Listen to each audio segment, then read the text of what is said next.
शिरोळ तालुक्यातील काँग्रेस पक्षाचे पदाधिकारी आणि कार्यकर्त्यांची निवडणूकपूर्व आढावा बैठक दत्त साखर कारखान्याच्या हॉलमध्ये आयोजित करण्यात आली।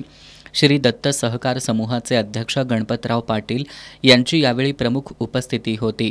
शिरोळ नगर परिषद, जयसिंगपूर नगर परिषद तसंच दानोळी, आलास, नांदणी, दत्तवाड, उदगाव, यड्राव आदी जिल्हा परिषद आणि त्याअंतर्गत येणाऱ्या पंचायत समिती मतदारसंघांच्या निवडणुकीच्या अनुषंगानं या बैठकीत आमदार सतेज पाटील यांनी सविस्तर आढावा घेतला।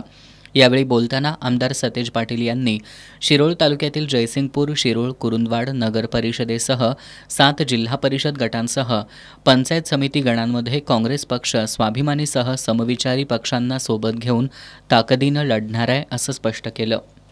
यावेळी त्यांनी काँग्रेस पक्षाला जिल्ह्यात चांगलं वातावरण आहे, जिल्ह्यात सर्व ठिकाणी इच्छुक उमेदवारांची संख्या जास्त दिसून आल्याचं त्यांनी सांगितलं। राज्यातील भ्रष्ट महायुती सरकारच्या विरोधात लोकांमध्ये रोष निर्माण झालाय। शेतकऱ्यांना मदत न करण्याची भावना, महागाई, त्याचबरोबर राज्यातला अस्थिरपणा या पार्श्वभूमीवर सामान्य जनतेला काँग्रेस हाच पक्ष आधार देऊ शकतो अशी सर्वसामान्यांची भावना असल्याचंही आमदार सतेज पाटील यांनी नमूद केलं। या बैठकीत श्री दत्त उद्योग समूहाचे प्रमुख गणपतराव पाटील यांच्यासह कार्यकर्त्यांनी एकमुखानं समविचारी सामाजिक विचारधारांना सोबत घेऊन आगामी निवडणुका संघटितरित्या लढण्याचा निर्धार व्यक्त केला।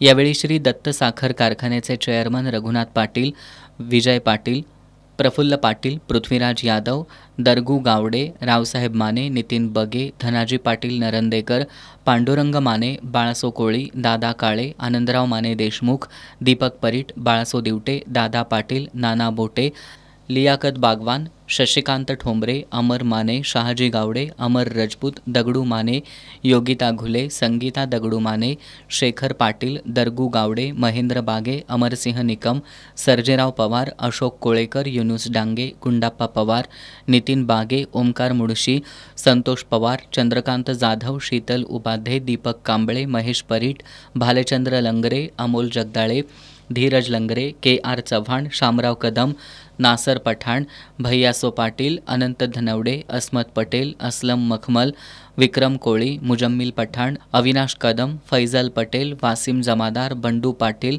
राफत पटेल यांच्यासह तालुक्यातील काँग्रेसचे पदाधिकारी उपस्थित होते।